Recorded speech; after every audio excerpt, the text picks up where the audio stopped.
when you're unemployed, cost can be a real issue in terms of meals and managing the budget around food.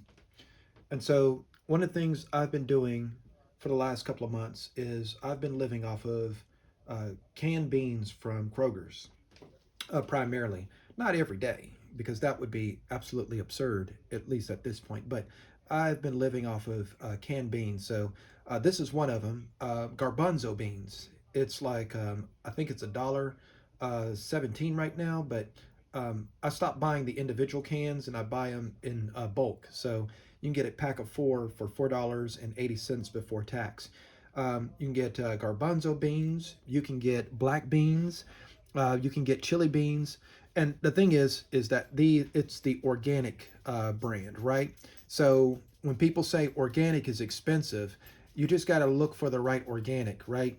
And then the only downside to this is, it does have, extra salt, packed in it. And then some beans have caloric acid and other things like that, right? So, as far as the sodium content, there is 115 milligrams of sodium. So what I do is I rinse these beans out with spring water.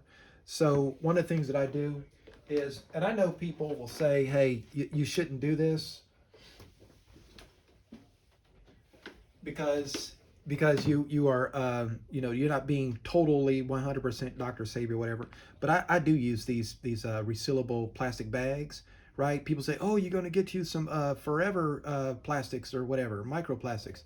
You got to make compromises, in some things, and this is very inexpensive. I can pour.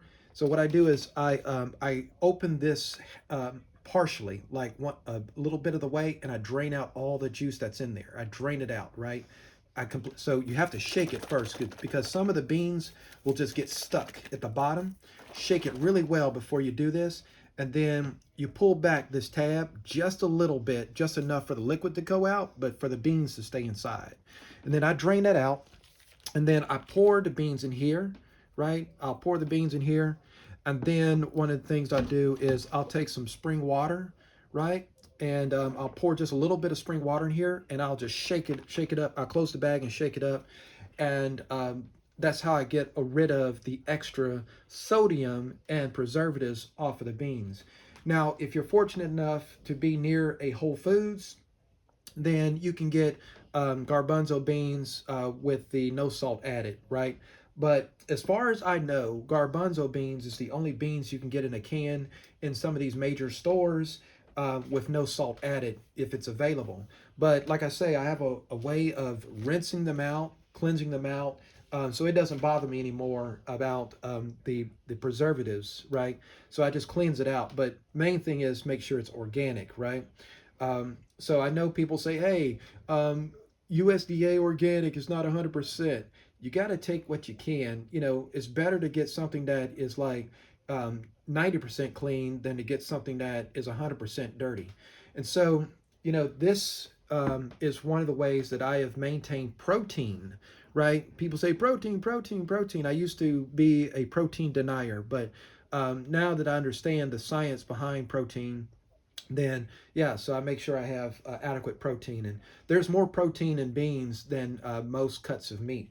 And so what do I do with this is I transform it into this, right? So basically it's inspired by India. It's inspired by Indian cuisine, and basically it's a form of Channa masala. And so to do that, you get you a can of crushed tomatoes from Kroger's, organic, no salt added, and you just pour a little bit of that in here when you're cooking it, right? So I have videos on cooking this kind of stuff, but basically water, Himalayan pink salt, and crushed tomatoes, right? You pour just a little bit, and then what you do is the remaining portion of the tomato sauce, you just put it in a container like this. You put a lid on it. You can get this at Walmart. And I know some people are boycotting Walmart. If you could find this somewhere else, right? Something like this, right? Basically, it's it's what's called a a 5.5 ounce cups. And so you take the 5.5 ounce cups because the thing about the smaller cups that are smaller than this is that you end up using a lot of those. So you pour the remaining tomato sauce in here, you put a lid on it, and you put it in the refrigerator. And you can use it over the next couple of days. So that's how you can take a $1 can of tomato sauce and make it stretch over several days. And so then I have my basic bean dish, and you can do lentils like this. You can do, and I also put spices in there, right? So, I make my own little spice mix, right?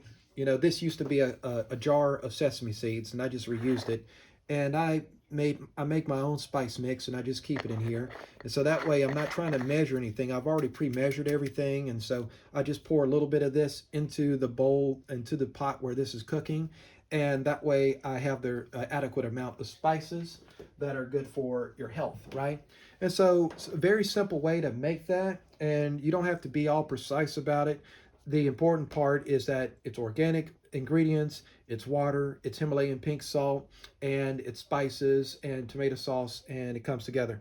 But you see, there's a lot here, so I don't eat all of this. Whatever I don't eat, I will save for the latter part of the day. So this is going to be part of my lunch, and then what I don't eat will be part of my dinner. But that's my protein serving there, right? And then um, as far as my vegetables, this is what I have here, right? So you take just a little bit of what's called power greens. You can get power greens at Kroger's, right? I think you can get them at Walmart, but Kroger's. Broccoli slaw, right? Broccoli slaw is like a filler, but it's a healthy filler. All these ingredients are organic. And then you take hearts of palm, right? This is called hearts of palm. I get it in the cut.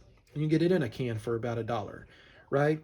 And then you get you some artichokes that are on sale, right? And get you some artichokes, and you can either get some fresh mushrooms, right? I wait for it to be reduced price, so I'm not paying $6 for it. I get it for like $1.35 when it's reduced price. Because even though it's reduced price, it's still good. You just have to. What I do with the mushrooms is when I get them fresh, I unpack them. I put them in a bag like this. I pour water in. I shake it up. I get all the dirt out. I drain this. Pour a little bit more water in. Shake it up. Drain it out, and then leave the mushrooms in this bag and put it in the refrigerator. And it's good for several days. Or you can get it canned. This week I decided to get the canned variety, right, just to save myself a little bit of time. And I still rinsed them off because I don't want the extra preservatives that's in the can in my dish when I cook it.